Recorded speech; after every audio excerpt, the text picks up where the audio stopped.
Muito bem, gente.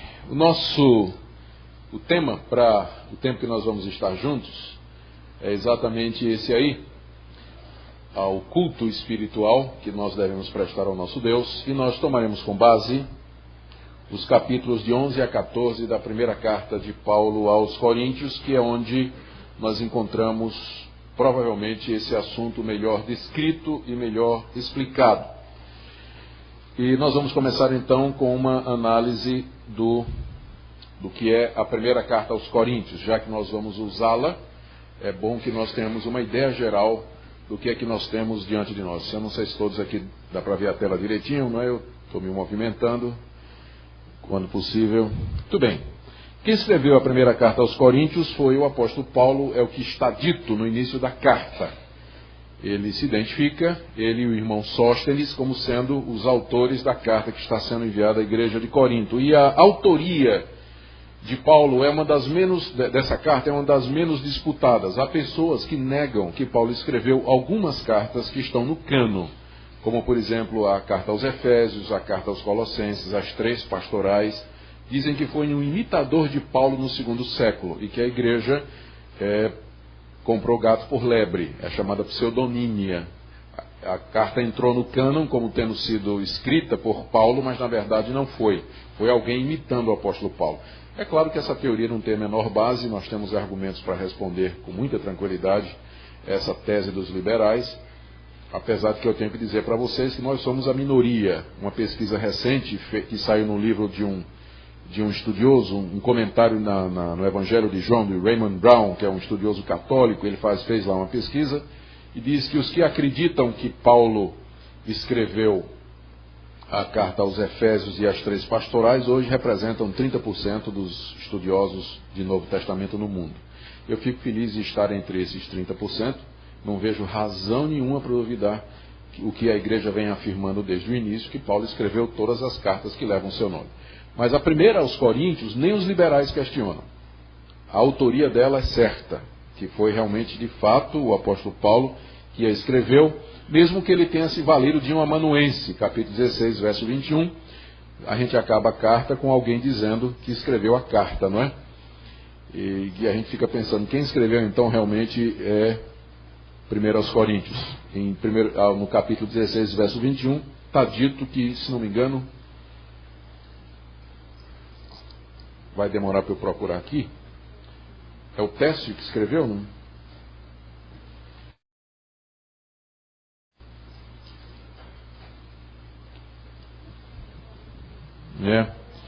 Aliás, desculpe, a saudação escrevo eu, Paulo, de próprio punho. Se ele escreveu a saudação de próprio punho, quem escreveu o resto?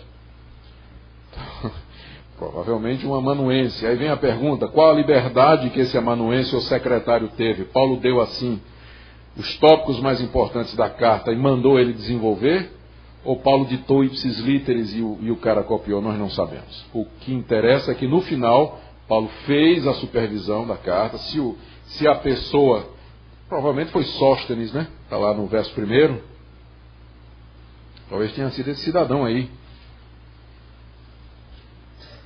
Paulo, chamado pela vontade de Deus para ser apóstolo de Jesus Cristo, e o irmão Sóstenes, talvez tenha sido Sóstenes. Qualquer que tenha sido a liberdade que Sóstenes teve de pegar um esboço e desenvolver ou copiar ipsis literis, na verdade Paulo fez a revisão final e assinou embaixo. Então a carta é de Paulo, mesmo que tenha sido uma outra pessoa quem escreveu, não é? Então isso aí nós não temos nenhuma dificuldade, a carta é dele. Ele escreveu essa carta provavelmente durante a sua 3ª viagem missionária e, quem sabe, no final dos seus 3 anos de residência na cidade de Éfeso. Nós temos algumas evidências disso em 16, verso 5, quando ele diz que pretende passar algum tempo ainda em Éfeso, até determinada ocasião. Também lemos em Atos 19, 10 e Atos 20, 31, nós temos outras evidências que eu vou deixar para vocês anotarem e depois verificarem de que realmente foi essa a data e a ocasião. A data, aliás, provavelmente aí por volta do ano 55. É claro que isso é uma aproximação, nós não temos certeza, as cronologias de Paulo, da vida de Paulo e as datações do Novo Testamento, elas dependem de alguns outros dados que por sua vez dependem de outros, sobre os quais a gente não tem absoluta certeza. Então o estudo aqui é aproximado, né? Isso aí numa cronologia mais conservadora. Paulo teria escrito aí por volta do ano 55 depois de Cristo essa carta. Os apóstolos não tinham tempo para fazer hoje o que a maioria de nós faz, que é escrever livros por escrever livros. Nós não temos o que fazer, temos as facilidades da eletrônica, a gente senta no computador e escreve um livro sobre, por exemplo, o culto espiritual. Mas os apóstolos eram pessoas extremamente ocupadas e envolvidas completamente no ministério, e eles, quando sentavam para escrever alguma coisa, eles sentavam para escrever com um objetivo prático, um objetivo pastoral. Queriam atender alguma situação. E para isso não há exceção. Até a carta aos Romanos, que é considerada, talvez, a carta mais sistemática do apóstolo Paulo, também foi escrita com um propósito definido, para cumprir uma agenda, para atender à necessidade de determinadas comunidades. Paulo recebeu, no caso de Corinto, Paulo recebeu informações de diversas fontes sobre problemas que estavam acontecendo na igreja de Corinto. E o que é estranho, ou no mínimo curioso, é que quem fundou a igreja de Corinto foi Paulo. E não fazia muito tempo que ele tinha saído de lá. As estimativas variam de 5 a 7 anos. Alguns acham que até menos. Nós temos essa dificuldade na cronologia, não é? Então, mas de qualquer maneira, o tempo que Paulo, mesmo nas conservativas mais extensas, Paulo não teria passado mais do que 8 anos, desde que ele tinha fundado a igreja de Corinto, até ele escrever essa carta, corrigindo muitos dos problemas que tinham acontecido lá. O que nos lembra, de passagem, que mesmo igrejas que tiveram bons fundadores, como é o caso do apóstolo Paulo, elas podem dar errado em pouco tempo. E que a gente precisa ter cuidado antes de dizer que a igreja vai mal por culpa da liderança ou do fundador, que a gente tende a identificar, né? A gente às vezes não consegue separar a situação da igreja da liderança. A gente tende a identificar as duas coisas. Então, fazendo isso, a gente vai chegar à conclusão de que Paulo era um péssimo obreiro, porque a igreja mais complicada do Novo Testamento foi ele que fundou, foi a igreja de Corinto. E pouco tempo depois da sua fundação, era uma igreja que os membros já começaram a dar notícia a Paulo. Nós lemos aí nos capítulos iniciais, capítulo 1, verso 11, de que membros da casa de Cloé tinham informado o apóstolo Paulo de que a igreja estava dividida em vários partidos. O partido de Pedro, o partido de Paulo, o partido de Apolo e o pior de todos, provavelmente, que era o partido de Cristo. Vou falar sobre isso daqui a pouco. E quando ele fala lá no capítulo 11 sobre a ceia, talvez nós tenhamos tempo de ver isso, ele refere no verso 18 de que quando a igreja se reunia para celebrar a ceia, havia divisões e contendas. Estas divisões eram levadas até o momento de participar da ceia do Senhor. A igreja se reunia ainda no mesmo lugar, mas ela estava rachada internamente. Uma divisão era iminente. Uma divisão física, em que as pessoas sairiam e parariam de se reunir juntas. Nós lemos também no capítulo 16, verso 17, Paulo passando o recibo de que ele tinha recebido uma oferta que os crentes de Corinto tinham mandado por mão de uma comissão composta de Estéfanas, Fortunato e Acaico.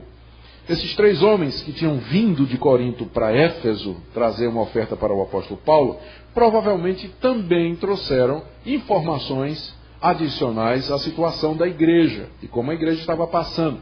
Quem sabe foram eles que trouxeram uma carta para o apóstolo Paulo contendo questões e perguntas da igreja para o seu pai espiritual, que Paulo responde começando no capítulo 7. Outras fontes que nós não temos conhecimento, com certeza mostraram ao apóstolo Paulo de que a igreja que ele havia fundado era uma igreja que estava com muitos problemas. Era uma igreja problemática, uma igreja difícil e que precisava da sua intervenção imediata.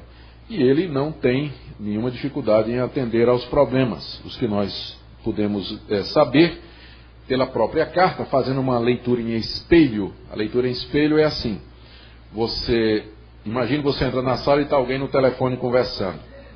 Você só ouve a pessoa falar, você não ouve quem está do outro lado da linha. E pelo que você está ouvindo, você tenta imaginar qual é a conversa. Então nós temos a carta de Paulo, não temos nada da igreja de Corinto, temos só a carta dele. Então pelo que Paulo escreveu, a gente tenta reconstruir a história completa, saber o que é que de fato tinha acontecido ou estava acontecendo na igreja de Corinto. E a conclusão a que se chega, geralmente, com relação aos problemas que a igreja passava, era, em primeiro lugar, que era uma igreja extremamente dividida. Isso aí nós sabemos, já mencionamos. Paulo trata disso nos capítulos de 1 a 4 de sua carta, o problema das divisões. É um assunto para o qual ele dedica uma grande parte da sua correspondência. Depois nós lemos nos capítulos 5 a 6 como ele trata de uma outra questão que reflete uma falta de disciplina na vida da igreja. Havia um homem que estava morando com a mulher do seu pai e a igreja não fazia nada. Tinha um irmão que estava processando o outro no tribunal por questões dessa vida, a igreja não fazia nada. Tinha membros da igreja que ainda participavam dos cultos pagãos cometendo prostituição e a igreja não fazia nada. Paulo se viu obrigado a escrever, dar uma bronca na igreja e entregar o infrator ao diabo. Porque a igreja não fazia nada e ele, como apóstolo, teve que intervir, tomar as rédeas e disciplinar o cidadão à distância, no caso do cidadão imoral. E nos outros casos ele repreende a igreja severamente. No caso do que estava processando o outro, Paulo pergunta à igreja: vocês não têm nenhum sábio no meio de vocês que podia resolver esse problema, mas nós vamos levar o nome de Cristo para os tribunais, para a vergonha do Evangelho? E por aí ele vai. Era uma igreja que, evidentemente, além de dividida, ela não tinha pulso, não tinha um padrão que, reforçado, deveria ser mantido. No capítulo 7 ele trata de questões relacionadas sobre o casamento, o que era mais interessante, casar ou ficar solteiro, se eles podiam se divorciar para poder servir melhor a Deus. Essa é uma pergunta interessante. Não é? O cidadão se converteu, era casado, queria servir melhor a Jesus Cristo, então pergunta: mas como é que eu vou servir a Deus casado aqui com esse cidadão? Ou ele não é um crente bom ou não é crente. E como é que eu vou servir a Deus amarrado aqui com esse cidadão? Imagina a mulher de Corinto perguntando isso, né? E nesse caso, não podia me separar para poder servir melhor ao Senhor? E Paulo então trata disso no capítulo 7. Outro dia eu dou a resposta que ele deu para essa situação. Uma outra questão é a questão de liberdade cristã. Havia um problema grave em Corinto, que era o comer carne. Você corria o risco de ir no mercado e comprar carne que tinha vindo dos templos pagãos, oferecidos aos deuses pagãos. Se o amigo seu convidasse você para uma churrascada na casa dele, provavelmente aquela carne havia sido oferecida ao Deus que ele servia. E se o amigo lhe convidasse para comer uma feijoada, aliás, uma feijoada no templo do Deus dele, como a gente não convida os nossos amigos para comer na igreja de vez em quando? Pois imagina a situação inversa. Você tem um amigo pagão que é devoto de São Benedito, ele lhe convida a você comer uma carne ou um churrasco, uma refeição lá na igreja dele. E antes de orar, eles consagram aquela comida toda a São Benedito. Como o crente participa daquilo, se ou não, era um problema. Paulo trata disso nos capítulos de 8 a 10, problema de liberdade cristã, o que fazer e o que não fazer. Irregularidades no culto eram várias. Havia a questão do uso do véu. A SAF da igreja de Corinto havia resolvido tirar o véu. Foi ali que começou o movimento feminista, não é? Vamos falar disso daqui a pouco. Era um problema no culto. A ceia do Senhor também tinha sido afetada pela visão da igreja do que era espiritualidade. Havia problemas relacionados também com isso. O mau uso dos dons espirituais, Paulo trata nos capítulos de 12 a 14. Havia até um grupo que afirmava que não havia ressurreição. Negava a ressurreição dos mortos, com evidentes consequências para a doutrina da ressurreição de Cristo e, portanto, da nossa justificação e da salvação eterna. Tudo isso Paulo tomou conhecimento e a tudo isso ele responde na carta. Quem sabe haviam outros problemas que nós não temos conhecimento. Bom, como todo bom pastor que ama o seu rebanho tomou conhecimento dessa situação, Paulo escreve em primeiro lugar para restaurar a unidade da igreja. Ainda havia tempo, a igreja estava rachada, mas ela ainda se reunia no mesmo lugar. Então havia tempo ainda de tentar impedir um racha iminente na comunidade. E parece que conseguiu, porque algum tempo depois, quando ele escreve a segunda carta aos Coríntios, já não se fala mais na questão das divisões. Então parece que ele conseguiu a tempo evitar uma cisão na igreja. Ele escreve também, claro, para responder a perguntas práticas. Como eu disse, é provável que ele tinha diante dele uma carta contendo perguntas enviadas pelos membros da igreja de Corinto, e perguntas relativas a aquelas questões que eu falei de casamento, liberdade para comer carne, sim ou não, e até mesmo perguntas relacionadas com os dons espirituais. Ele responde essas perguntas também, e afinal, ele também tinha como objetivo, é claro, corrigir as irregularidades em termos do pensamento e da conduta da igreja. É isso que o pastor faz, para isso que ele é chamado, para isso também que ele é mestre, para orientar a igreja, guiar a igreja, corrigi-la, mostrar-lhe o caminho que ela deve seguir.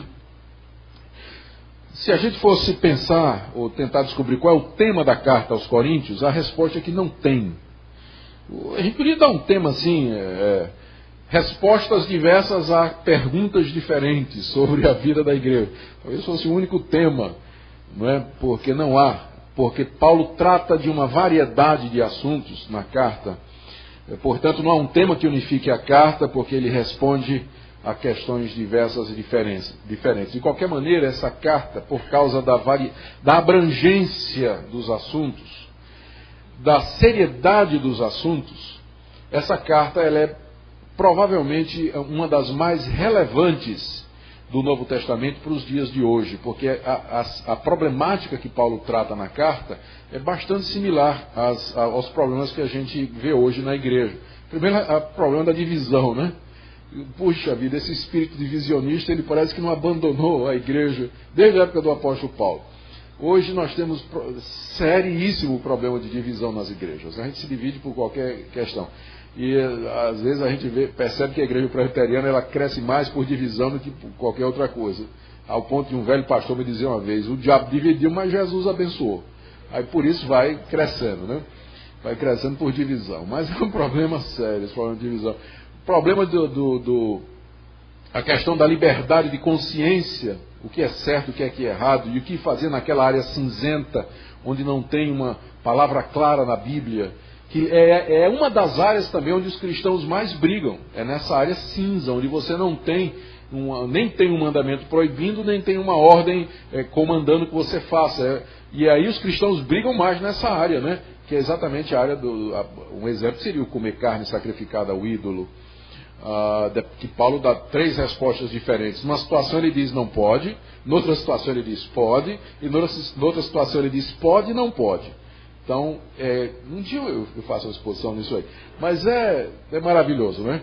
Então, e a questão, por exemplo, dos dons espirituais, a participação da mulher na igreja, a questão da ressurreição, que tem a ver com a importância do corpo para o cristão, é um problema que acaba sempre acompanhando as igrejas evangélicas também. Então, essa carta é extremamente relevante. E fica difícil escolher um tema dela, se a gente tivesse que escolher um tema para falar, a questão da disciplina também, não é? Se a gente tivesse que escolher um tema da carta para falar, fica difícil, não é porque não tem, mas porque todos eles são extremamente relevantes. Eu tenho certeza que qualquer tema que se escolhesse em 1 Coríntios e trouxesse, seria de proveito para os irmãos. Mas hoje é a vez do culto espiritual, a questão, problemas relacionados com o culto, que está aí dos capítulos 11 a 14, para o que a gente já deseja começar.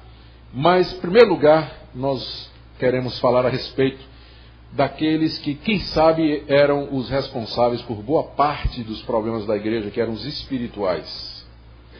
Essa turminha é provavelmente a turminha responsável por boa parte dos problemas na igreja. Tá certo? Vamos ver, quero apresentar para vocês os espirituais de Corinto, vamos ver se a gente consegue. Em primeiro lugar, a evidência da sua existência. Quando você lê a carta, você percebe que em vários lugares o apóstolo Paulo parece estar se referindo a um grupo ou a uma perspectiva que a igreja tinha de si. Quando, por exemplo, ele escreve no capítulo 3, verso 1, dizendo assim: irmãos, eu não pude falar a vocês como a espirituais, mas como a carnais, como a crianças em Cristo, a gente fica com a impressão de que Paulo, na verdade, estava dizendo assim: irmãos, eu não pude escrever a vocês como espirituais, como vocês acham que vocês são. Mas a verdade é que vocês são carnais. Porque tendo divisões entre vocês, não é verdade que sois carnais e andais segundo o homem? Quando um diz eu sou de Paulo, eu de Pedro, eu de Apolo e outro de Cristo, não é verdade que andais segundo o homem? Quer dizer, você tem a impressão de que o apóstolo Paulo está corrigindo um conceito que a igreja tinha de si. A igreja pensava que era uma igreja espiritual. Mas Paulo diz, eu não posso tratar vocês como espirituais. Vocês são carnais, que é a evidência disso. Vocês não conseguem viver juntos. Estão brigando feito gato e cachorro, 4 grupos dentro da igreja, que vocês acham que são espirituais? Não tem nada de espiritualidade nisso. Vocês são carnais. É mais ou menos assim que o apóstolo Paulo é o que soa quando você lê o que ele diz ali em 12, verso 1. Quando você chega em 3, verso 1. Quando você chega no capítulo 12, verso 1, tem aí um truquezinho que eu quero mostrar para vocês.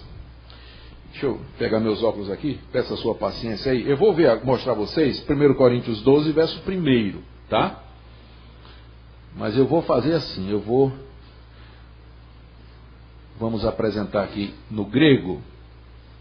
Então vocês têm a chance de praticar o grego de vocês. Então 1 Coríntios, capítulo 12, verso 1, a respeito dos dons espirituais, não quero, irmãos, sejais ignorantes. Aí você tem a Almeida atualizada, depois você tem a Almeida revista e corrigida, que traduzida da mesma forma, e aqui você tem o grego. Só que o grego diz literalmente a respeito dos espirituais. A palavra dons não está no original. E a dificuldade é que essa palavra aqui, pneumatikon, ela tanto pode ser masculina, quanto ela pode ser neutra, porque no grego você tem os 3 gêneros, masculino, feminino e neutro, como em inglês. Não é? Você tem os 3 gêneros. Em português é que tudo é masculino ou é feminino, mas em grego e em inglês você tem o neutro. Então, a forma em que se encontra a palavra espiritual, ela tanto pode ser masculina, quanto pode ser neutra. Se for neutra, então, provavelmente, Paulo está se referindo aos dons espirituais e os nossos tradutores estão certos. Mas e se for masculino? E se a pergunta que Paulo está respondendo não tivesse sido essa, do tipo, Paulo, como é que eu faço para reconhecer um espiritual? Aí Paulo responde, bom, com relação aos espirituais, eu não quero que vocês sejam ignorantes. Quando alguém fala pelo Espírito de Deus, ele glorifica Jesus. Se ele está dizendo Jesus é anátema, então ele não está falando pelo Espírito de Deus. Não encaixa melhor? E se a pergunta foi a respeito dos espirituais? Pode ser. Exegeticamente, gramaticalmente, é perfeitamente possível. Eu acho que é, porque até encaixa no contexto. Porque se você olhar esse texto direitinho, veja só. Vamos agora voltar para o nosso português, né? No verso 1, com certeza você tem... Aí no verso 1 é que você tem a palavra. Essa palavra aqui não estaria. Mas veja, aqui do verso 2 até o verso 3, ele não está falando de dons, ele está falando de gente que fala pelo Espírito. Que seria o espiritual, não é verdade? Olha, vocês quando eram gentios se deixavam conduzir aos ídolos mudos. Por isso vos faço compreender que ninguém que fala pelo Espírito de Deus afirma anátema Jesus. Por outro lado, ninguém pode dizer Senhor Jesus, senão pelo Espírito Santo. Então, até o verso 3, ele está falando, ele está dando um critério pelo qual a pessoa pode saber se alguém está falando pelo Espírito Santo ou não, que é exatamente a centralidade de Cristo. Só a partir ali do verso 4, essa palavra dons agora está no grego. Só a partir do verso 4 é que ele começa a falar de dons espirituais. Então, eu daria a sugestão para vocês de que o verso 1, na verdade, é isso. A respeito dos espirituais, a palavra dom não está no grego e não precisa estar necessariamente. E aí você tem mais uma evidência da existência desse grupo. E sem forçar muito a barra, né? Capítulo 14, verso 37, quando o apóstolo Paulo diz assim, se alguém pensa que é profeta ou espiritual, reconheça que as coisas que eu falo, elas procedem de Deus. Então aí não tem dúvida, ele está com 2 grupos aí, profetas e espirituais. Então tudo isso nos leva a formar uma hipótese, vamos chamar de hipótese por enquanto, de que havia um grupo na igreja de Corinto, talvez um grupo grande, ou quem sabe a igreja toda, eu acho que não era a igreja toda, mas um grupo grande. Aqui às vezes Paulo se refere à igreja toda como sendo espiritual, ou se considerando espiritual, às vezes parece referir a um grupo, como é o caso aqui, e em capítulo 12, verso 1. Então, aparentemente, havia na comunidade um grupo que se considerava ou era chamado de espiritual, e que estava, ou que praticava algumas coisas. Quem sabe, era o partido de Cristo. Lembra que tinha 4 partidos? Eu sou de Paulo, eu sou de Apolo, eu sou de Pedro. E quem é esse grupo que dizia que era de Cristo? Qual era a diferença desse grupo de Cristo para os outros 3? Que os outros 3, pelo menos, aceitavam liderança de um homem. Eu sou de Paulo, quer dizer, eu aceito que Deus me fala através de Paulo. Não é isso? Mesma coisa com Pedro, mesma coisa com Apolo. Mas o pessoal de Cristo dizia assim: eu não aceito a liderança de ninguém, especialmente de Paulo. Lembra que lá em Corinto tinha um grupo que resistiu ao apóstolo Paulo e que ensejou que ele escrevesse a segunda carta? Um grupo que questionava o ministério dele, a autoridade dele. Quem sabe era esse grupo que dizia: eu não preciso de homem nenhum, muito menos de Paulo, eu recebo direto de Jesus, online. Mas não tem um grupo assim? Diz que recebe direto. Né? Pronto, aí você vai encontrar na carta evidências de que esse grupo era de fato um grupo complicado. Era um grupo extremamente complicado. Porque veja só, quem sabe era o partido de Cristo. Quem sabe esse grupo era, já que não é o mesmo grupo dos profetas, que Paulo faz a distinção entre profeta e espiritual, qual seria o outro dom na igreja de Corinto, além da profecia, que dava aparência ou impressão de que o cidadão estava muito próximo de Jesus? Línguas. Quem sabe a gente pode fazer aqui essa relação entre o grupo de Cristo e o falar em línguas. Eles eram opositores de Paulo. Veja só, quando Paulo diz lá em 1 Coríntios 13:1, ainda que eu falasse a línguas dos homens e dos anjos, a troco de que Paulo disse isso? Senão, se havia gente na igreja que dizia que tinha chegado a um nível espiritual tão alto que não era nem mais língua de anjo, de homem, já era língua de anjo. Estou botando a palavra quem sabe porque eu não posso provar. Eu estou só reunindo a evidência, tudo circunstancial. Tá? Mas eu estou trazendo para vocês. Lembra a história de você tentar reconstruir uma conversa ouvindo um lado só do telefone? É o que nós estamos tentando fazer aqui, trabalho detetive. Lá no capítulo 4, verso 8, o apóstolo Paulo diz assim, e essa aqui eu devo a F.F. Bruce. O apóstolo Paulo diz assim, num tom muito irônico: já estáis ricos, já estáis reinando, quem dera que reinasses, para que também nós reinássemos convosco. F.F. Bruce, comentando esse texto, ele diz o seguinte: esses espirituais de Corinto, eles achavam que já tinham chegado lá. Eles eram tão espirituais que eles já estavam falando a língua dos anjos e o reino de Deus já tinha chegado. E eles já estavam reinando. O reino de Deus já tinha chegado plenamente e eles já estavam reinando com Cristo. Porque a presença de Cristo e de Deus se manifestava na igreja. Como? Através das línguas. Que era a manifestação maior da presença de Deus. Então, eles se julgavam acima do apóstolo Paulo, naturalmente, é por isso que o apóstolo Paulo diz que fala em língua mais do que todo mundo, né? Ele está, vamos chegar lá, no capítulo 14, né? Ele diz que ele mesmo fala mais do que todos eles, não é? Mas que prefere falar na igreja 5 palavras com entendimento do que 10.000 numa língua desconhecida. Quer dizer, aí você vai encaixando as coisas, né? E você de repente começa a formar um quadro, uma hipótese que explica essa carta difícil de entender, porque a gente não tem o outro lado.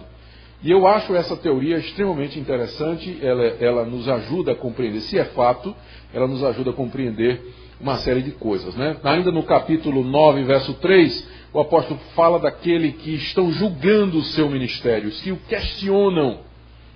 Aí mais adiante também, sim, aí aqui nós chegamos ao último ponto, que é o seguinte: de onde veio tudo isso?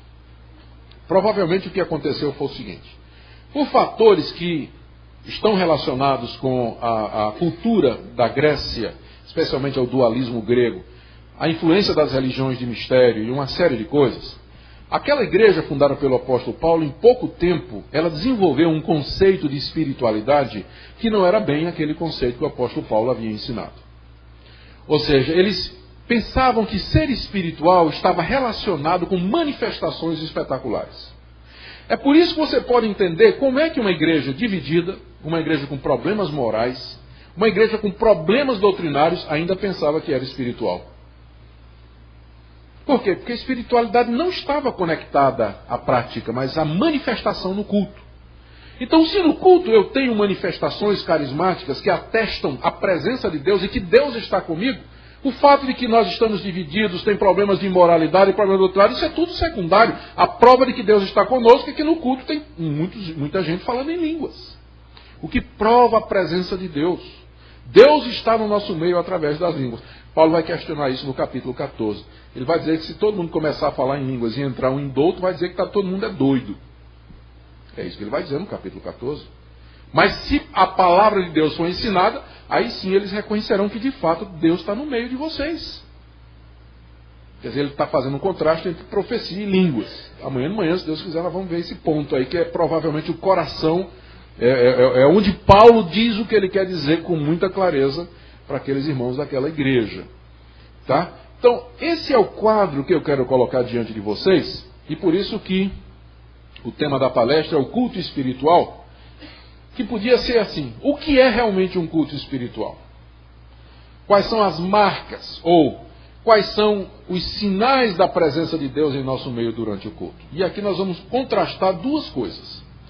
Por um lado, nós vamos ver a visão e o conceito de espiritualidade, que era aquele conceito esboçado e defendido pela igreja de Corinto, que pensava que espiritualidade estava relacionada à manifestação dos dons espirituais, particularmente os chamados sobrenaturais ou revelatórios.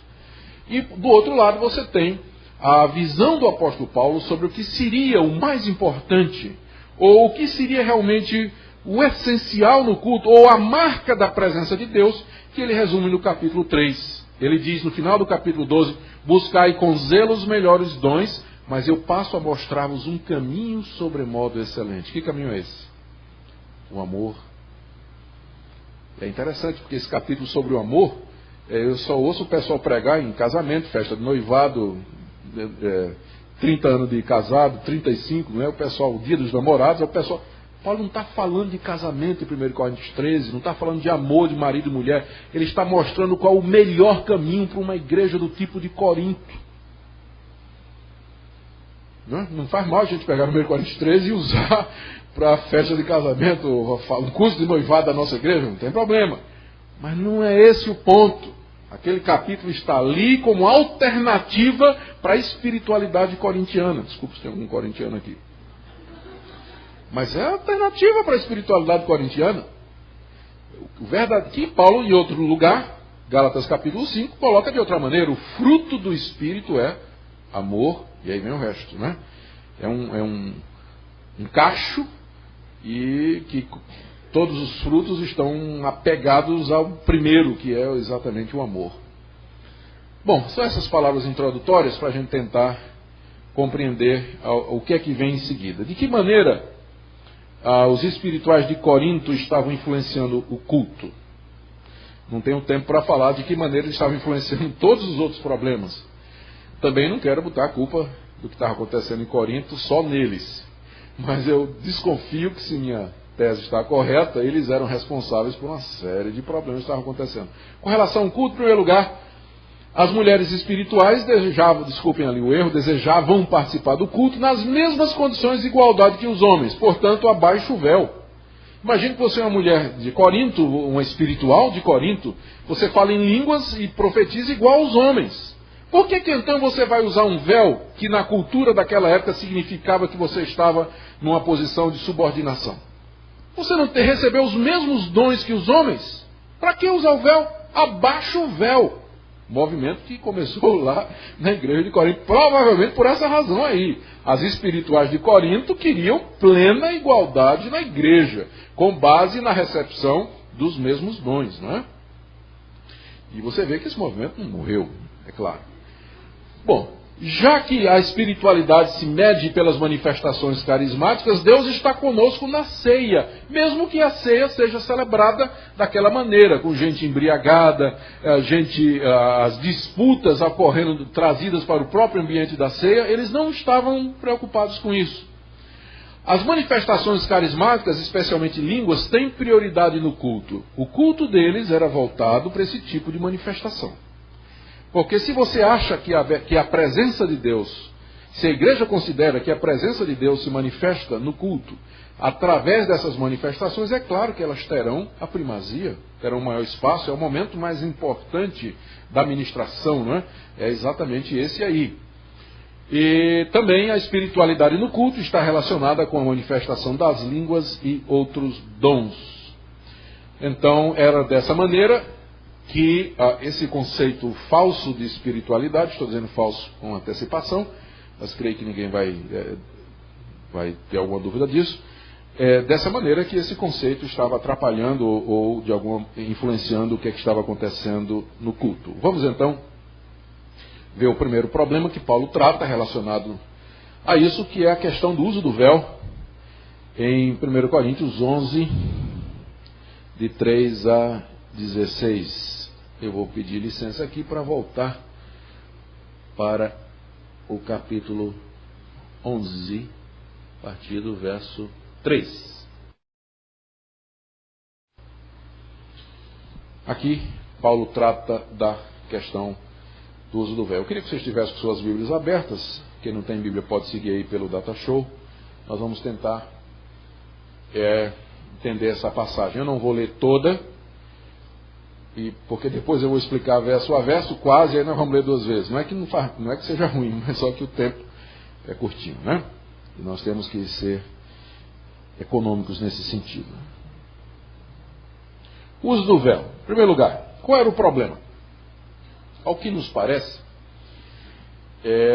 as mulheres cristãs estavam profetizando sem o véu no culto.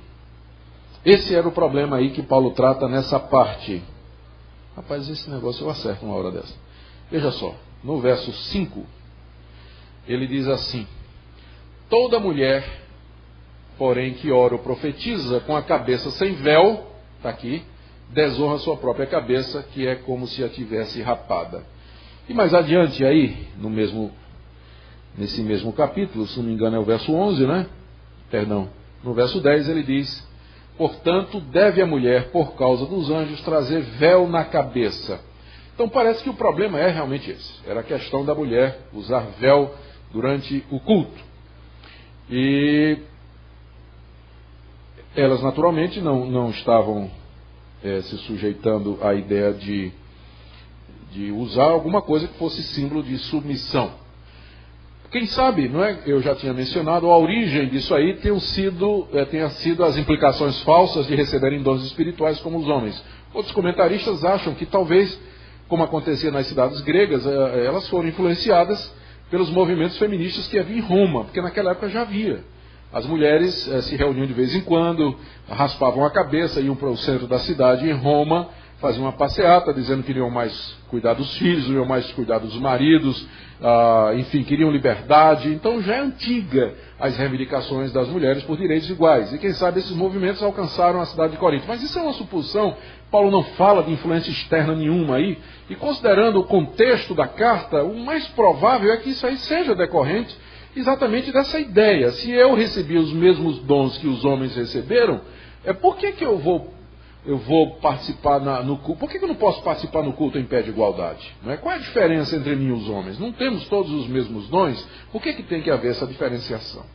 Bom, naquela cultura, é claro, o véu, ele introduzia uma distinção. Tá? Antes de entrar aí nos princípios colocados pelo apóstolo Paulo, deixa eu falar um pouquinho a respeito dessa questão do véu. O véu, fazia parte do vestiário ou vestuário tradicional das mulheres, quer ser do Antigo Oriente Médio, as três culturas dominantes. A cultura romana, mais recente, mas antes disso a grega e antes disso a própria cultura hebraica. Vocês lembram que no Antigo Testamento, por exemplo, deixa eu ver se eu lembro aqui alguma coisa, quando Rebeca foi se encontrar com Isaac, que veio da terra para se encontrar com Isaac, ia chegando na casa de Isaac, aí perguntou para a serva: quem é aquele homem? Disse: aquele é o meu senhor. Aí ela diz o texto lá que Rebeca pôs o véu. Né? Pôs o véu. O profeta Isaías, Deus falando através dos profeta Isaías, e falando do juízo de Deus contra as mulheres de Israel, o que é que diz assim? Que Deus vai acabar com as argolinhas, vai arrancar os brincos e vai tirar o véu das mulheres. E vai fazer com que apareça a nudez, as vergonhas, não é? É um eufemismo que a Bíblia usa. Então, mas você veja, a ideia de tirar o véu era uma ideia de vergonha. Ideia de vergonha, passar vergonha. Se você lê nas Antiguidades Judaicas, de Flávio José, aliás, não, Susana, é um livro apócrifo, que fala de uma mulher de grande beleza, judia, Susana, que fez grande resistência à helenização. E os romanos, então, para desonrá-la, obrigaram que ela percorresse as cidades de Jerusalém sem o véu. O que seria uma grande vergonha para uma mulher judia fazer isso. Está escrito, é verdade que é um apócrifo, mas de qualquer maneira ele retrata uma condição cultural que havia naquela época. Então, isso também acontecia na sociedade grega e, em parte, na sociedade romana. O uso do véu naquela época indicava que a mulher era uma mulher de respeito, era uma mulher honrada, e que ela estava debaixo da autoridade de alguém. Se fosse casada do marido, se não fosse do pai, se o pai tivesse morrido do irmão, se não tivesse um irmão, um tio. Mas ela sempre estava debaixo da autoridade de alguém. E o véu naquela cultura representava esse princípio. É claro que na nossa não representa. Mas nós temos que fazer a distinção entre o princípio e a representação ou a expressão cultural desse princípio. O princípio é que Deus designou papéis diferentes para o homem e para a mulher quando Ele ordenou a igreja, ordenou a família. E segue-se que esse princípio encontra expressão de maneiras diferentes em culturas diferentes, mas o princípio deve permanecer o mesmo.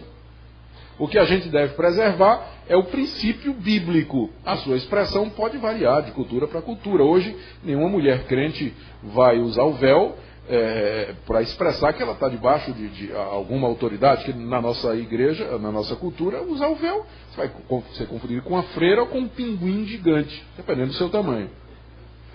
Quando as mulheres são baixinhas, é um pinguim normal. Mas quer dizer que tem pinguim alto. Então, como nós não queremos que isso aconteça, né? Então, não precisamos. Mas o que é que aconteceu?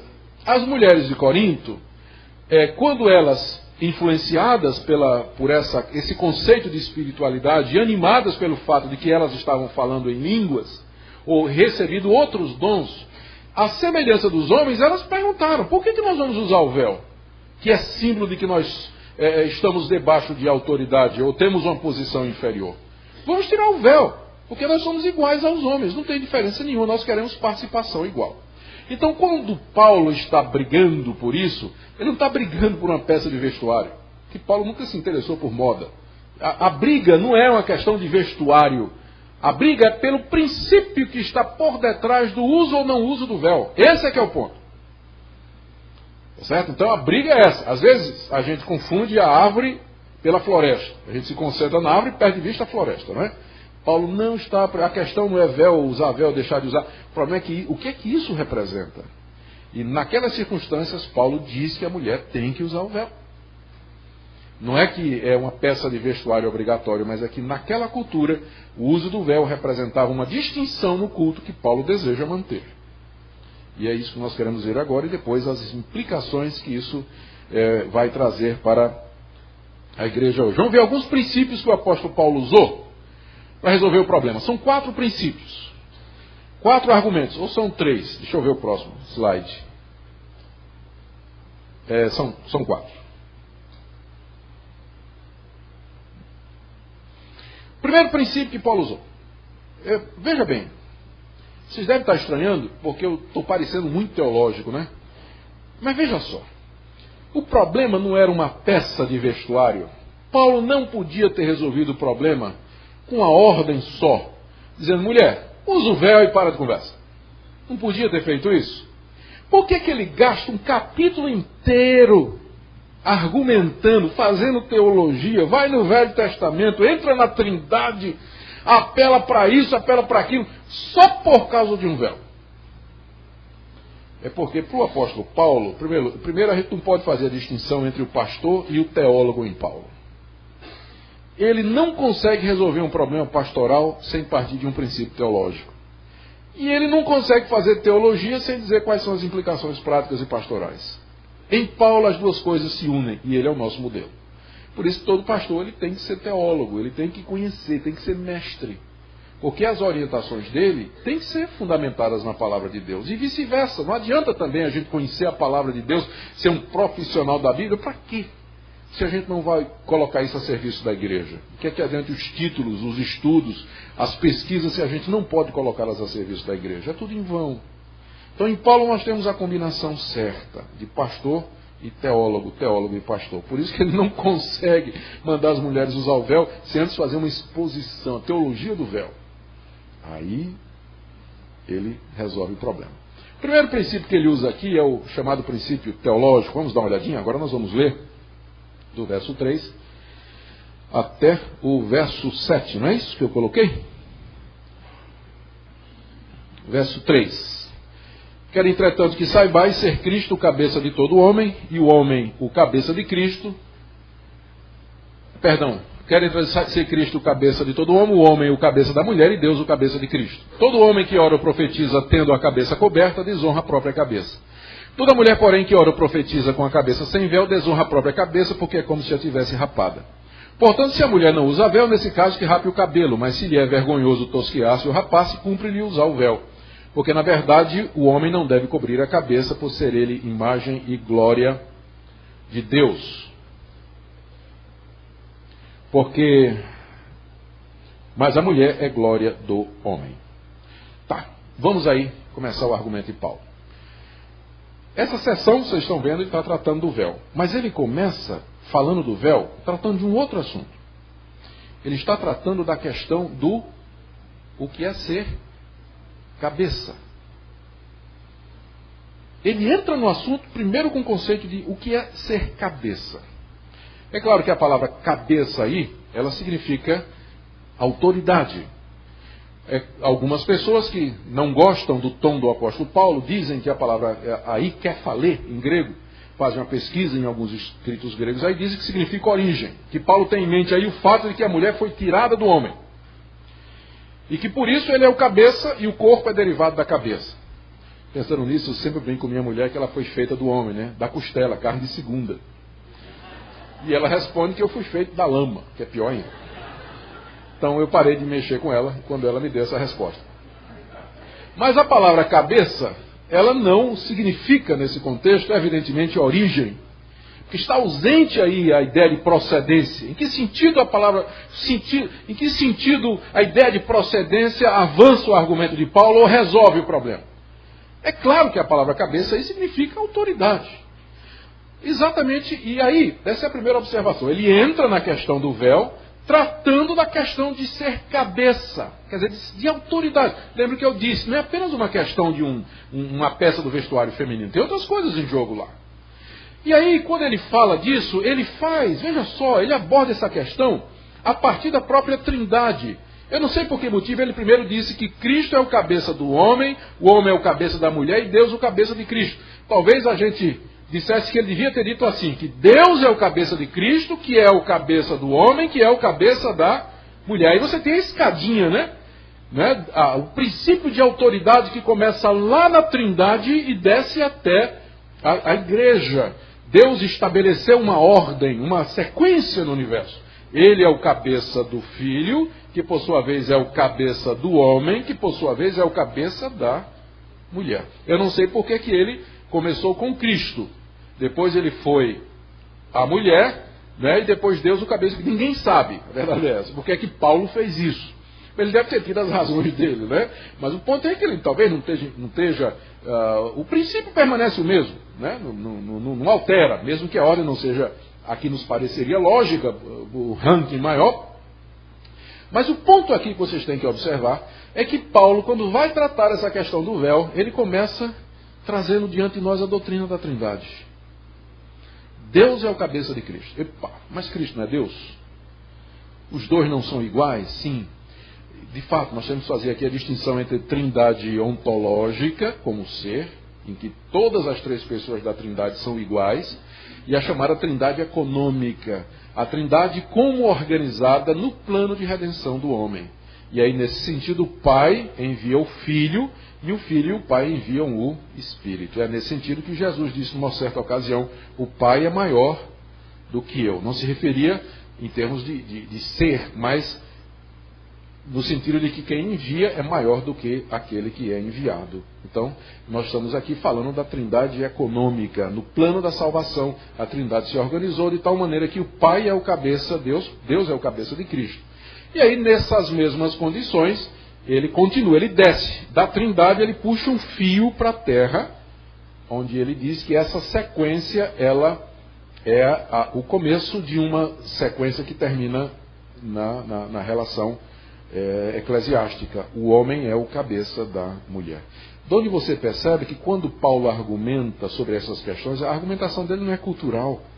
Tem gente que gosta de se livrar de Paulo dizendo assim, mas isso era naquela época. Paulo era um homem influenciado por sua época. Mas isso aqui é teologia. Isso aqui vale enquanto tiver trindade. Enquanto tiver trindade, o argumento vale em qualquer época, em qualquer cultura, em qualquer situação.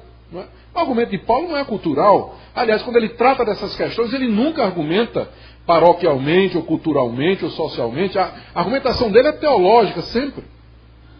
Então, o primeiro argumento é esse. Aí, como consequência, ele vai dizer, portanto, aí, agora ele entra na questão cultural agora. Estabelecido o princípio, que é o princípio de cabeça, de autoridade, agora ele vai para a expressão cultural desse princípio, que é o uso do véu. Na cultura do apóstolo Paulo, todo homem que orava com a cabeça coberta desonra a sua própria cabeça. O judeu, ele não orava com nada na cabeça, não podia. Aí, consequentemente, também a mulher que ora ou profetiza com a cabeça sem véu desonra a sua própria cabeça, pois é como se a tivesse rapada. Paulo vê no fato de que as mulheres costumam usar o cabelo comprido e o homem o cabelo curto, uma espécie de véu natural. Deus já deu um véu natural para a mulher, que é o cabelo comprido, né, no pensamento dele. Então, se a mulher também não quer usar o véu, então vá logo adiante e se rape logo. Se ela quer tirar de si todo símbolo de autoridade, então já rapa o cabelo, fica carequinha, né? Diz o apóstolo Paulo. Mas, se a mulher não usa véu, ele diz, né? Que rape o cabelo. Mas se é vergonhoso tosquiar-se ou rapar-se, cumpre-lhe usar o véu. Porque naquela cultura, o véu era a expressão desse princípio hierárquico encabeçado por Deus, terminando na mulher, que a gente podia descer um pouco mais, né? Que aí vem a questão dos pais, que são o cabeça dos filhos. A gente podia descer um pouquinho mais, mas Paulo parou ali, porque é o ponto dele aí. E aí então ele conclui aqui, aliás no verso 7, ele termina esse primeiro argumento dizendo que o homem não deve cobrir a cabeça, por ser ele imagem e glória de Deus, mas a mulher é glória do homem. O que é que Paulo tem em mente aí? O fato de que quando Deus fez o homem, Deus o fez a sua imagem e semelhança. E a mulher, quando foi feita, ela foi feita já do homem. O homem foi feito diretamente das mãos de Deus. Mas a mulher foi feita também diretamente das mãos de Deus, mas usando uma matéria-prima que eu já me referi, né? Tirou do homem e fez a mulher. Então, o ponto aqui, olha, então é claro que a mulher é imagem e semelhança de Deus, igualzinho ao homem. Só que Paulo vê na maneira como Deus criou o homem e a mulher, essa sinalização de que existe um papel diferente, existe uma atribuição diferente com relação ao homem e à mulher. Então ele usa essa argumentação aí. Concordemos ou não com o apóstolo Paulo, fica duro fugir da evidência que nós temos aí diante de nós, não é? Vamos voltar aqui. Eu não acerto esse trem. O princípio escriturista, aqui é o teológico. Por que teológico? Porque está falando da trindade e teologia. Tá. Princípio escriturístico, 11 de 8 a 10. Ele vai apelar agora para o relato da criação. Não é que ele não tinha apelado antes, só que antes ele começou argumentando já teologicamente. Mas agora ele vai citar o relato da criação e ele vai ver uma ordem no relato da criação e um propósito que o levam a concluir que existe um papel diferente para o homem e para a mulher. Então, começando aqui do verso 8, ele diz assim. Veja só. Primeiro, continuando a argumentar, né? Porque o homem não foi feito da mulher, e sim a mulher do homem. E é verdade, nós estamos lembrando aqui de Gênesis 2, o relato da criação. Deus fez o homem primeiro, em seguida ele fez a mulher que procede do homem. Aí ele diz, porque também o homem não foi criado por causa da mulher, e sim a mulher por causa do homem. Mesma coisa, Deus disse assim, não é bom que o homem esteja só, far-lhe-ei uma auxiliadora que esteja diante dele, que lhe seja idônea. E aí então ele conclui no verso 10 dizendo, portanto, à luz disso aí, deve a mulher, por causa dos anjos, trazer véu na cabeça como sinal de autoridade. Então, nós temos que reconhecer também, esse verso 10 é provavelmente um dos versos mais difíceis de interpretar. A primeira dificuldade é que essa expressão sinal de autoridade, sinal como sinal de, ela não está no original grego. No original grego, que diz literalmente, a mulher, por causa dos anjos, deve trazer autoridade na cabeça. Só que os nossos intérpretes, eles entenderam pelo contexto que o sinal, que a autoridade na cabeça é o véu. E aí então eles traduziram dessa maneira. Deve trazer véu na cabeça como sinal de autoridade. Tá? Então é uma implicação correta, porque literalmente Paulo está dizendo que a mulher deve trazer autoridade sobre a cabeça. Mas o que ele quer dizer é que trazer o véu como sinal de autoridade sobre a cabeça, né? É que às vezes Paulo, ele é compacto, né? Ele é bem objetivo quando ele fala, não é que ele engole palavras, mas provavelmente a língua grega, ela se utilizava muito do contexto. É como no hebraico também, que um dos verbos mais preciosos para nós, que é o verbo ser, que a gente usa direto, ele nem existe no hebraico, né? Os semitas tinham outra maneira de dar a ideia do verbo ser, ele nem existe. Então, as pessoas têm maneiras diferentes. A língua grega, ela também é um pouco compacta, ela tem a sua própria maneira de dizer as coisas, então a gente tem que, às vezes, não dá para fazer uma tradução literal, né? A gente, às vezes, tem que interpretar realmente. A outra questão aqui é essa questão dos anjos. Como é que é isso? Pô, o que os anjos têm a ver com isso aí, né? Veja só o que Paulo está dizendo. A mulher, portanto, deve a mulher, por causa dos anjos, trazer autoridade sobre a cabeça, ou véu como sinal de autoridade sobre a cabeça. Tem 3 interpretações possíveis para essa expressão, por causa dos anjos. A primeira delas é uma interpretação que diz assim: o apóstolo Paulo era rabino. E há de fato uma interpretação rabínica muito antiga, que foi recentemente aproveitada pelo Caio Fábio no livro Querubim, né? Ou Serafim, eu não sei. Nefilim, pronto. É um negócio desse aí, um tipo de anjo. Mas é uma interpretação rabínica muito antiga, que diz o seguinte: lá em Gênesis 6, está escrito que um dia os filhos de Deus viram que as filhas dos homens eram formosas. E aí então casaram com elas, e desse casamento veio os gigantes da antiguidade. Então tem uma interpretação rabínica que diz que filhos de Deus ali eram os anjos. E os anjos se apaixonaram pelas mulheres, tomaram forma humana, casaram com elas. A interpretação rabínica vai nessa linha e acrescenta que o que atraiu os anjos foram os longos cabelos femininos. Foi isso que atraiu os anjos. Paulo era rabino, conhecia essa interpretação. Então ele está chegando para as mulheres de Corinto e dizendo assim: minha irmã, use o véu, que de repente você vai acordar, está um anjão aí do seu lado. Lembra lá de Gênesis 6?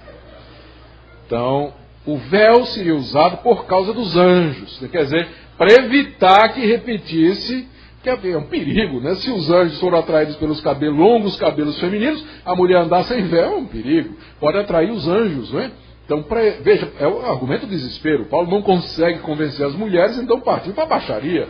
Vocês têm que usar mesmo, é um apelo violento esse. Por isso que eu não acho que essa interpretação é a interpretação correta. Coloquei para vocês como curiosidade, né? Mas tem quem ache, né, que é assim. Eu acho que não tem nada a ver. Segunda interpretação, um pouco parecida, mas é menos, eu não sei o que dizer, mas é menos alguma coisa. É o seguinte, que anjos aí se refere a demônios.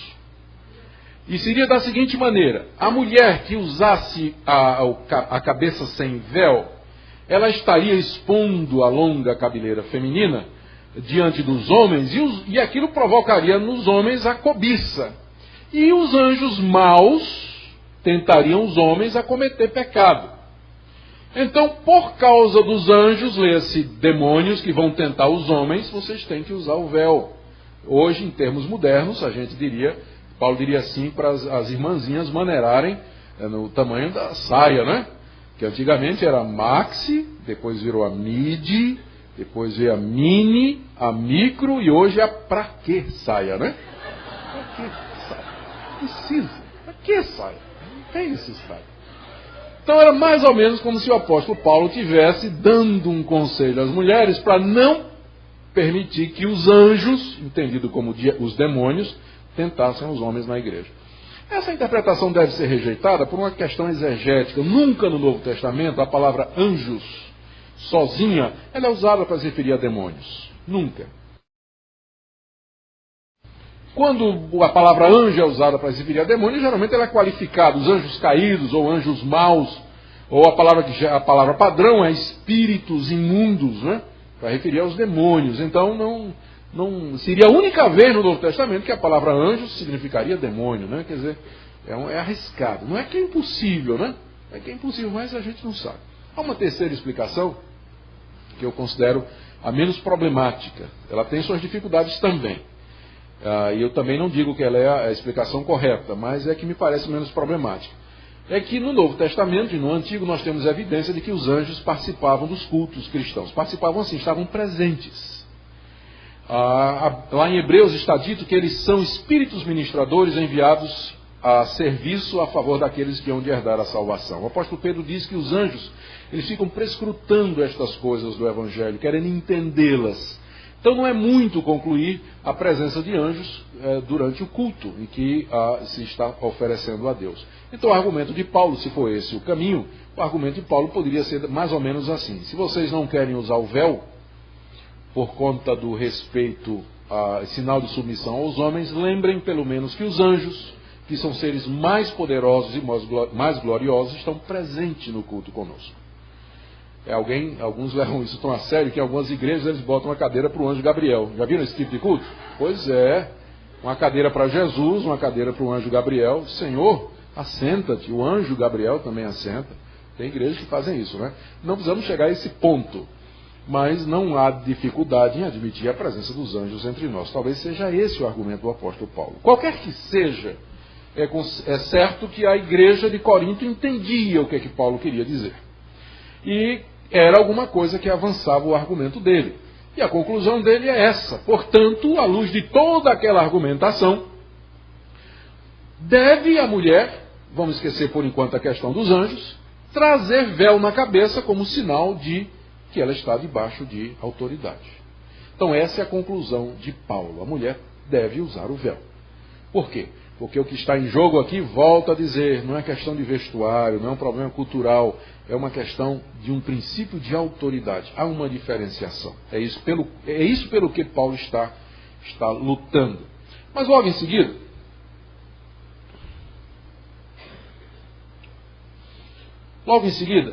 ele faz uma ressalva aí nos versos 11 e 12. Ele quase que pode adivinhar que isso pode ser mal empregado.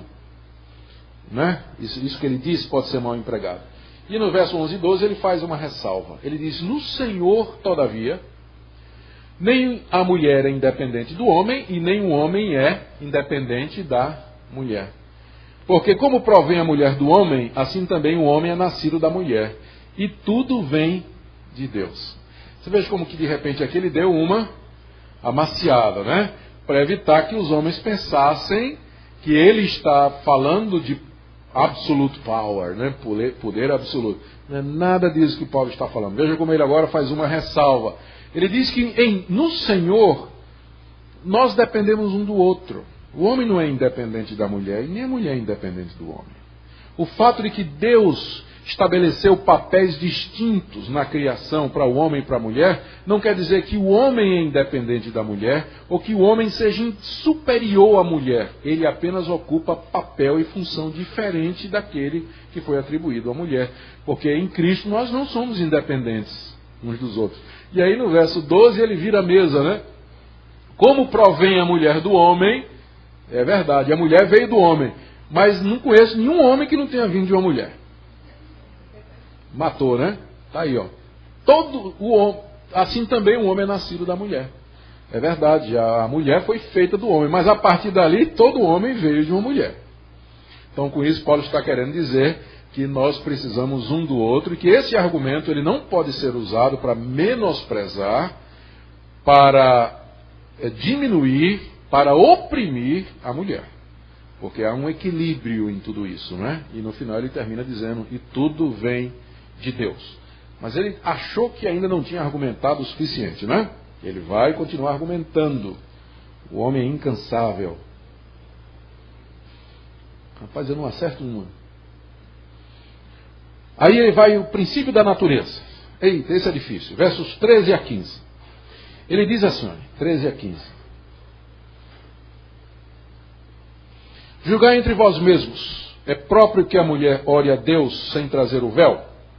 Nessas circunstâncias, né? A resposta é não é próprio, porque o ponto aqui era o fato de que as mulheres queriam orar na igreja e profetizar sem usar o véu. Paulo não proíbe que a mulher ore e profetize na igreja. Ele apenas diz que ela faça isso, mas com o véu. Ela pode orar e profetizar na igreja, só que ela faça isso com o sinal de que ela está debaixo de autoridade, que ela reconhece aquela hierarquia que começa no pai, passa para o filho, homem e mulher, e podia continuar, mas já falamos sobre isso, que Deus organizou a igreja de uma certa maneira. E o uso do véu naquele contexto expressaria esse funcionamento. Tá certo? Então, aí ele vai para um argumento agora, que é o verso 14, ele diz, não vos ensina a própria natureza? Isso aqui eu confesso que eu não sei. E essa aí eu fico devendo sempre. Ele diz assim, não vos ensina a própria natureza ser desonroso para o homem usar cabelo comprido? E que tratando-se da mulher é para ela uma glória, pois o cabelo lhe foi dado em lugar de mantilha. A primeira dificuldade, o que é que Paulo quer dizer com a própria natureza? Porque se você rapar o cabelo de um homem e de uma mulher e deixar crescer igual, eles vão crescer no mesmo tamanho, na mesma velocidade, né? Então, naturalmente, não existe uma diferença natural no tamanho do cabelo. É a cultura que faz o cabelo de um ser maior do que o cabelo de outro. Então, não é nada na própria natureza. Ou será que Paulo está se referindo por natureza, a palavra natureza, physis aí, ela também pode ter o sentido de prática, ou costume antigo, tradicional. Pode ser que esteja se referindo ao costume dos povos praticados até então, porque se você dá uma olhadinha na prática dos povos semitas e das culturas daquela época, do Antigo Oriente Médio, o normal era esse, que a mulher geralmente usava o cabelo comprido e o homem usava o cabelo curto. A palavra natureza aí se refere, provavelmente, se for essa a melhor tradução, ao costume da cultura, dos povos. Tá certo? Talvez seja essa a explicação. E aí Paulo estaria apelando para esse ensino da natureza, que no caso seria entendido como sendo a própria cultura. O que nos levaria então a entender de que esse é um argumento que vale às vezes. Especialmente quando a gente na igreja quer fazer as coisas sem refletir muito de como essas coisas vão ser recebidas pela nossa cultura. E às vezes a gente estraga a mensagem central do Evangelho quando a gente se apega a detalhes ou coisas miúdas que fazem parte da cultura, esquecendo do que Paulo diz, que se comer carne vai escandalizar o meu irmão, então nunca mais eu vou comer carne. O reino de Deus não é comida, bebida, cabelo curto, pequeno, piercing, tatuagem. O reino de Deus não é isso. Se num determinado contexto o uso dessas coisas não vai trazer prejuízo nenhum para o Evangelho, qual é o problema? Mas se vai, e aí nós não precisamos apelar para nenhum princípio bíblico que nós não vamos achar. Não tem nenhum verso dizendo assim, não usarás piercing. Apesar de que tem uns horrorosos, tem umas mulheres que penduram no umbigo, se pelo menos tivesse uma barriguinha, mas é um negócio horroroso. Horrível, né? Umas tatuagens, um negócio horroroso. Bom, tirando a questão do bom gosto e as questões médicas envolvidas aí, a igreja sempre deve levar em consideração a questão da natureza ou do costume dos povos. Naquela época, o costume era que a mulher usasse o cabelo comprido e o cabelo curto. Mas o ponto de Paulo aqui não é a questão do cabelo curto do homem. O ponto dele aqui é que Deus teria dado, já naturalmente à mulher, uma mantilha, que era o cabelo longo. Como prova, como uma espécie de véu natural. E isso era uma coisa que era praticada por todos os povos. Talvez seja essa a interpretação. Eu confesso que não sei. Como eu disse, 1 Coríntios 11 é um texto muito difícil. E no meu livro, onde eu entro em detalhes, eu vou daqui a pouco fazer propaganda dele para vocês, onde eu entro em detalhes sobre isso, vocês vão ver que eu vou explorar várias possibilidades, mas eu vou deixar a questão em aberto, porque ainda nós estamos, é uma coisa que está estudada. O último argumento de Paulo está aí no verso 16. Contudo, se alguém quer ser contencioso, saiba que nós não temos tal costume nem as igrejas de Deus. Então, o último argumento de Paulo é o argumento do consenso. Ele começou com um argumento teológico, foi para um argumento das escrituras, foi para o argumento da cultura ou da natureza, e o último argumento dele é o argumento do consenso. O que ele quer dizer é o seguinte: você quer ser diferente? Quer dizer, você quer participar do culto sem usar o véu? Saiba, se você quer ser contencioso, contencioso é alguém que gosta de briga. A palavra literalmente no grego significa alguém que ama a briga. Se você quer brigar para não usar o véu, Paulo diz, saiba que nós não temos tal costume. O costume aí não é de brigar, porque Paulo brigava quando era necessário. Mas nós não temos o costume da mulher apresentar-se na igreja sem o véu. E nem quer dizer, que era uma prática generalizada. Às vezes as pessoas interpretam esse texto dizendo que era um problema em Corinto. Era um problema localizado em Corinto. Não era. Paulo está dizendo aí, olha, nem as igrejas de Deus têm esse costume. As igrejas em todo lugar. Em todo lugar no mundo antigo, a mulher se apresentava, orava, profetizava na igreja, mas ela fazia isso com o véu, que era sinal de que ela estava debaixo da autoridade. Então, eu ofereço essa explicação para vocês e eu quero partir logo para as nossas conclusões. Eu já estou vendo que vocês, as canetinhas estão trabalhando. É exatamente isso. Eu só preciso acertar aqui. Pronto. O que a mulher, então, a cristã deveria fazer? Ela pode profetizar e orar, mas usando o véu. Implicações. O que é que nós podemos tirar para nós hoje dessa passagem que parece relacionada com a questão antiga, um problema antigo que não é um problema nosso? Mais uma vez, essa passagem ela só tem valor para nós se nós fizermos a distinção entre o princípio bíblico, que é a questão da autoridade, e a expressão cultural desse princípio. Nós não estamos interessados em preservar a expressão cultural, mas em preservar o princípio bíblico. Qual seria? Primeiro, o direito da mulher participar no culto. Vocês sabem que tem linhas dentro do evangelicalismo que nega à mulher a participação em qualquer ato de culto. Ela não pode nem orar, nem falar publicamente durante o culto público. Não pode fazer isso. Tem linhas dentro do evangelicalismo que defendem essa posição. E vocês vão encontrar igrejas assim, inclusive no Brasil. Tá certo? Esse capítulo mostra que não era essa a posição de Paulo, porque ele fala da mulher que ora e da mulher que profetiza. Então a mulher participava dos cultos públicos das igrejas paulinas. Contudo, ela participava debaixo de autoridade, não exercendo, porque quem está debaixo de autoridade não exerce no culto, não é? Especialmente no nível de eclesiástico público. Quer dizer, a mulher podia participar, mas ela não podia ser aquela pessoa que carregava sobre ela a autoridade, o governo da igreja, porque o próprio véu já dizia que era o contrário. E note que, em último lugar, os argumentos são teológicos e não é fácil você se livrar de Paulo. Por que vocês acham aí que tem gente que diz que ou a Bíblia ou o movimento feminista? Aliás, ou Paulo ou o movimento feminista, porque não tem como conciliar os dois. Não tem jeito. Dizer que é cultural é não ler Paulo. Paulo nunca argumenta culturalmente. O argumento dele é teológico, é escriturístico o tempo todo. Quando chega o momento de fazer a distinção, ele faz. Mas todo o embasamento dele é teológico. Em linhas gerais, esse é um dos capítulos da Bíblia que é usado para defender o ministério feminino. Eu sou defensor do ministério feminino. Acho que a mulher deve participar ativamente da vida da igreja, do culto. Porém, é o ministério feminino não ordenado, ou seja, em que a mulher não recebe ordens, o ofício, porque receber o ofício implicaria que ela está revestida de autoridade eclesiástica e governamental. E aí o que ela faz na igreja passa a ser com munus da autoridade eclesiástica, que reverte completamente todo o argumento do apóstolo Paulo aí. Tá bom? Nós vamos dar oportunidade para recolher as perguntas de vocês. Eu já estou vendo as canetas trabalhando incansavelmente, enquanto eu vou beber um copo d'água aí.